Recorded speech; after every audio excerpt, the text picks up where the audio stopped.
আসসালামু আলাইকুম প্রিয় শিক্ষার্থীরা, এই ভিডিওতে আমরা ক্লাস 6 এর ইংরেজি বইয়ের 53 পৃষ্ঠার অ্যাক্টিভিটি এর মধ্যে থাকা কবিতাটির লাইন বাই লাইন অনুবাদ এবং উচ্চারণ নিয়ে আলোচনা করব। আমাদের আগের ভিডিওটি থেকে সাবস্ক্রাইব করেছে সিনহা, থ্যাংক ইউ সিনহা। এখানে যে কবিতাটি দেয়া আছে সেটা হলো দ্য ক্যাওস। উপরে দেখো কি বলা হয়েছে, এখানে বলা হয়েছে read the following poem out loud, be careful about how you pronounce each word as the spellings and sounds can be quite tricky. নিচের কবিতাটি উচ্চস্বরে পড়ো, প্রতিটি শব্দের উচ্চারণের বিষয়ে সতর্ক থেকো, কারণ বানান এবং শব্দ বেশ কঠিন হতে পারে। কবিতাটি এখান থেকে শুরু। দ্য খ্যাওস মানে হলো বিশৃঙ্খলা। I take it you already know, আমি ধরে নিচ্ছি তুমি ইতিমধ্যেই জানো। of tough and bow and cuff and dough, কঠিন এবং ডাল এবং কাশি এবং ময়দা সম্পর্কে। এখানে মূলত যেই ওয়ার্ডগুলো ব্যবহার করা হইতেছে এগুলো কঠিন কঠিন ওয়ার্ড, জাস্ট এগুলো তোমাদের বোঝার জন্য, মুখে জড়তা কাটানোর জন্য এই কবিতাটা দেয়া হয়েছে। প্রথম যেটা সেটার উচ্চারণটা কিন্তু হবে এইটা টাফ, এর পরের এইটুকুর উচ্চারণটা হবে বাউ, এটা হবে কাফ, এবং এখানে যেটা এটা হবে ডো মানে হলো ময়দা। এরপর others may stumble but not you, অন্যরা হয়তো হোঁচট খেতে পারে কিন্তু তুমি নও। On hiccough thorough slough and through, হেচকি সম্পূর্ণ, কর্দমাক্ত স্থান এবং মধ্য দিয়ে। এগুলোর তেমন অর্থ করলে তেমন ভালো কোনো অর্থ দাঁড়াবে না, জাস্ট এইগুলোর অর্থটা আমরা দিয়ে দিচ্ছি এখানে। আর এখান থেকে তোমাদের গুরুত্বপূর্ণ হলো উচ্চারণগুলো দেখা, কোনটার উচ্চারণ আমরা কি করছি।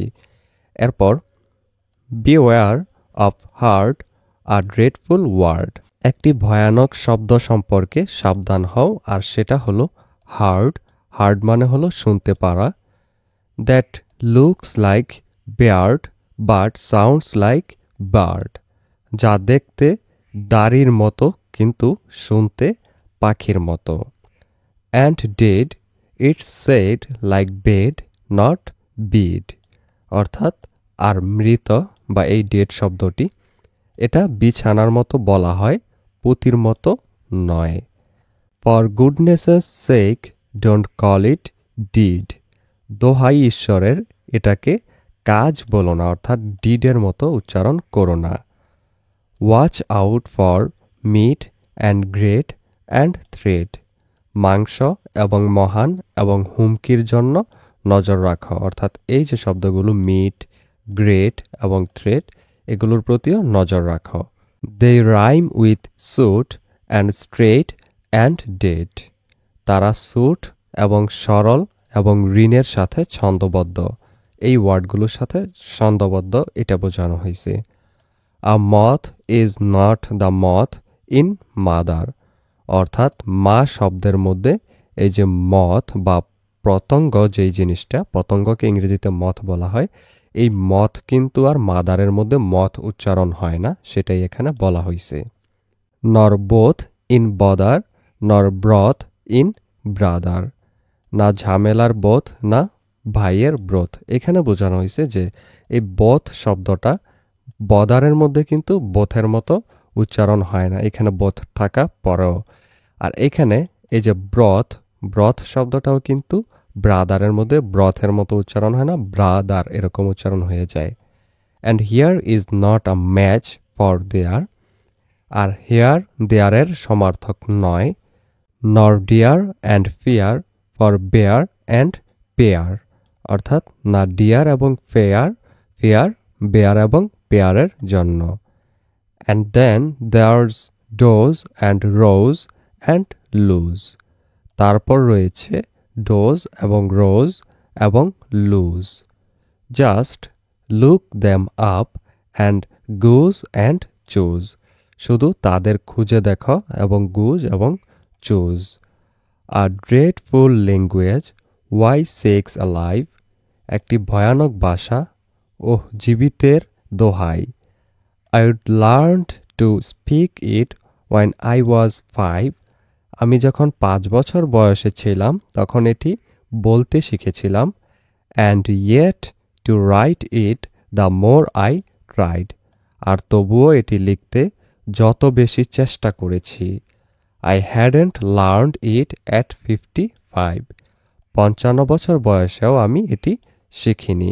এইবার চলো আমরা কবিতাটির অর্থ জেনে নেই। এই কবিতাটি ইংরেজি ভাষার উচ্চারণের অদ্ভুত নিয়ম নিয়ে মজার ছলে লেখা।